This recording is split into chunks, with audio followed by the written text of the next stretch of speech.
ایک بزرگ نے اپنے بیٹے کو نصیحت کی کہ بیٹا 5 قسم کے لوگوں سے دوستی نہ کرنا، بلکہ وہ اتنے خطرناک ہوتے ہیں کہ اگر کہیں راستے میں چل رہے ہو تو ان کے ساتھ مل کر بھی نہیں چلنا۔ بیٹے نے پوچھا وہ کون لوگ ہیں؟ فرمانے لگے جھوٹے سے دوستی نہ کرنا، کیونکہ وہ دور کو قریب دکھائے گا اور قریب کو دور دکھائے گا اور تمہیں دھوکے میں رکھے گا۔ بیٹے نے کہا دوسرا کون ہے؟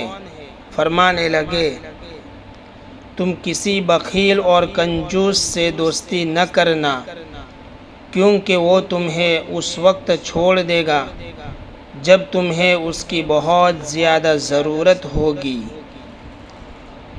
بیٹے نے کہا تیسرا کون ہے؟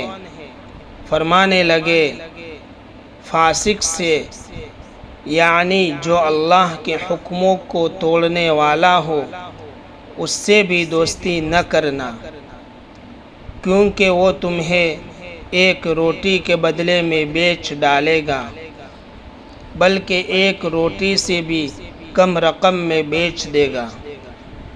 بیٹے نے پوچھا بابا ایک روٹی سے کم رقم میں کیسے بیچے گا؟ فرمایا بیٹے روٹی کی امید میں تمہارا سودا کر دے گا اور تمہیں پتہ بھی نہیں چلنے دے گا۔ بیٹے نے کہا چوتھا کون ہے؟ فرمایا بیٹے بے وقوف سے دوستی نہ کرنا، اس لیے کہ وہ تمہیں نفع پہنچانا چاہے گا لیکن نقصان پہنچا دے گا۔ اور آخر میں فرمایا بیٹے قطع رحمی کرنے والا اور رشتے ناطے توڑنے والا اور بے وفا انسان کے ساتھ دوستی نہ کرنا۔